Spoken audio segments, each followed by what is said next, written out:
Ang gusaling aking kinatatayuan ngayon, dito mismo, sa pusod ng Maynila, ay may kwentong tila pampelikula. Isinulat, dinirehe at pinagyaman ng panahon. Tulad ng bawat dakilang naratibo na may simula, gitna at resolusyon. Dinanas ng Met ang pag-usbong at pamamayagpag, ang pagkawasak at pagkalugmok, at ang matagumpay na muling pagsilang bilang tanghalan ng sambayanang Pilipino. Nagsimula ang lahat noong ika-10 ng Disyembre 1931 sa bisyon ng arkitektong si Juan M. Arellano. Itinayo ang isang Art Deco masterpiece, puno ng kulay, karakter at sining, at itinalaga bilang tanghalang bayan ng mga Manilenyo, bilang katuparan ng pangarap ng ika-7 alkalde ng Maynila, si Thomas Earnshaw. Sa mga entablado nito'y naitanghal ang mga zarzuela at modabil, ang mga opera at konsyerto.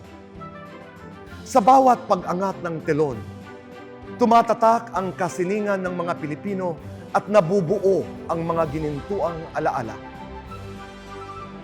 Noong 30s and 40s, binansagan ang Met bilang Grand Dam of Manila. Ngunit nang sumiklab ang ikalawang digmaang pangdaigdig, tinanggap ng Met ang hagupit ng gyera. Nasugatan ang kanyang mga pader, ngunit nanatili itong nakatayo. Paalala na laging may liwanag sa dulo ng madilim na gabi. Matapos ang digmaan, mabilisan ang pagkukumpuni. Sapat lamang upang mabuksan, ngunit di kinayang ibalik ang dati nitong kinang.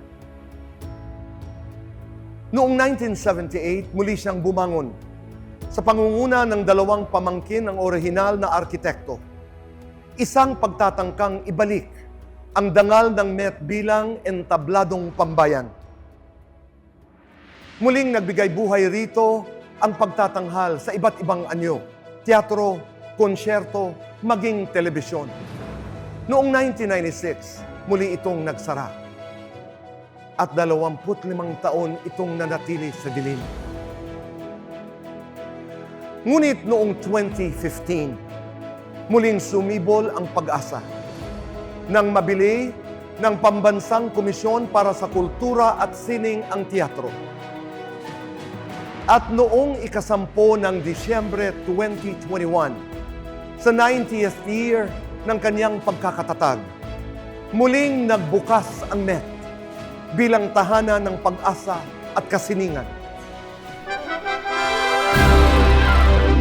Ito ang Metropolitan Theater, ang teatro ng ating nakaraan, ang entablado ng ating kasalukuyan, at ang tanghalan ng ating kinabukasan.